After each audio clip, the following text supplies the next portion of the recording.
जो अपने सबके हाथ खाली हुए तो मीठ ताली के संग सहयोग करिए और कहबै रे जान आबिर जइयो घरवा दुअरवा रे जान आबिर जइयो घरवा दुअरवा रे जान कहाँ गेलो किए भेल बाला सिपहिया भेल बाला सिपहिया भेल बाला सिपहिया रे जान रे जान रे जान आबिर जइयो घरवा दुअरवा रे जान आबिर जइयो घरवा दुअरवा रे जान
कहबै कि बीत गल आसिन आ काट के एलैया गहन मारे जान। अपना गांव घर में कटनी से हो चल रहा है तो बड़ा सुंदर भाव तो कहबै रे जान रे जान रे जान कटनी जे करबै दुनू परनिया रे जान कटनी जे करबै दुनू परनिया रे जान।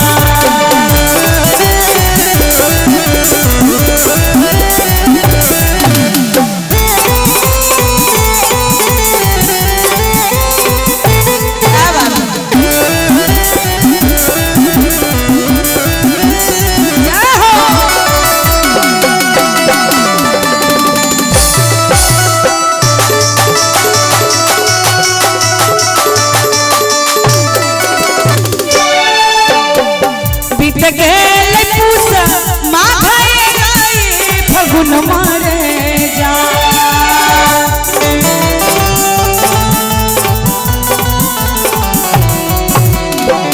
बीत गेल पूसा माघे फगुन मारे जान रे जान एलै फगुन मारे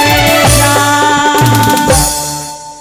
कि बीत गेल पूसा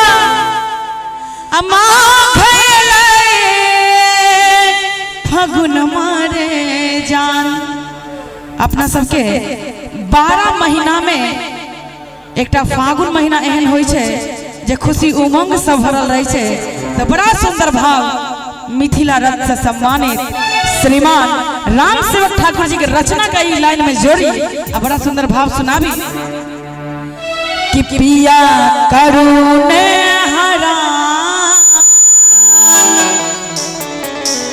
जिनकर पति परदेश रही छथिन और मात्र पावनी टा में घर आंगन आवे छथिन तो होली में सेहो आयल छथिन तो उनकर पत्नी के बड़ा सुंदर भाव एही कड़ी में सुनाबी कि पिया करुणे हरान। कनी सब गोटे मीठ मीठ ताली बजा दो क्या कि होली के बाद हो रहा है कि जगले में कटे मोरा रतिया पिया करुणे हारा जगले में कटे मोरा रतिया पिया करुणे हारान पिया हो पिया करुणे हारान पिया करुणे हारान जगले में कटे मोरा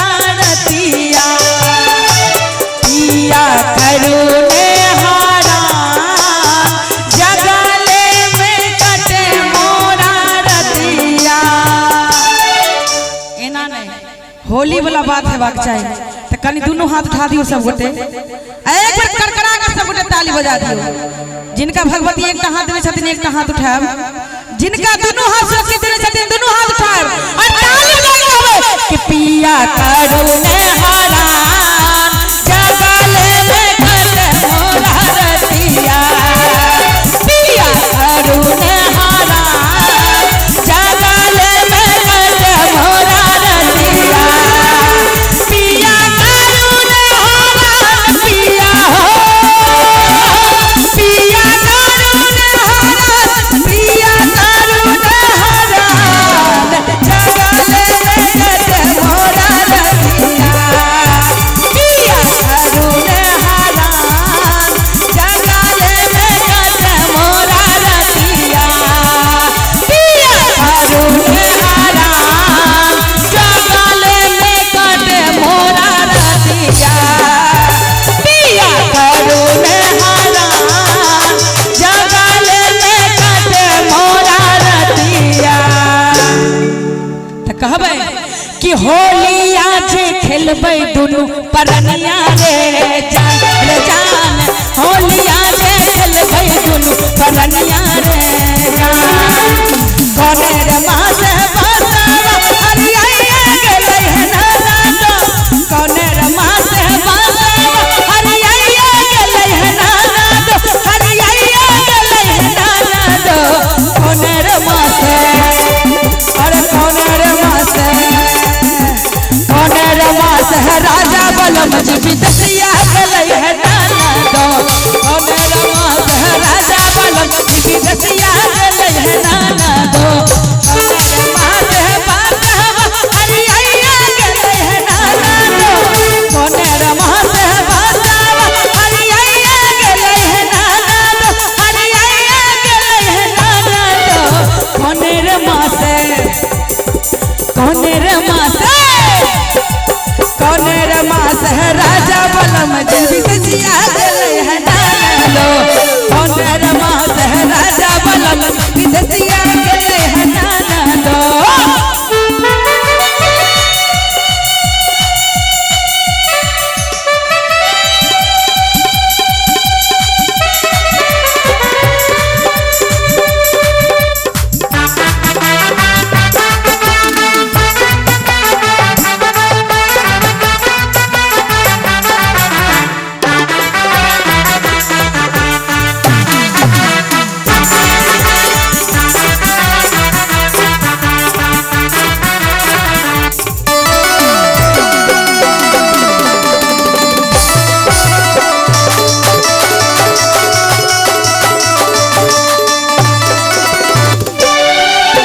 चैता बैसाहा के दुई मस अमुआ मजरई छै कहना,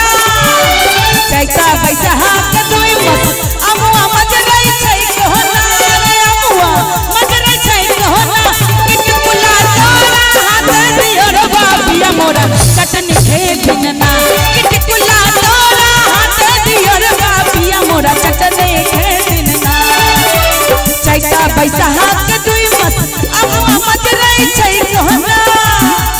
चैता बैसाहा के दुई मस अमुआ मजरई छै कहना, रे अमुआ मजरई छै कहना, किटकुला तोरा हाथ दियो रे बापिया मोरा चटनी खे दिनना, किटकुला तोरा हाथ दियो रे बापिया मोरा चटनी खे दिनना।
कौन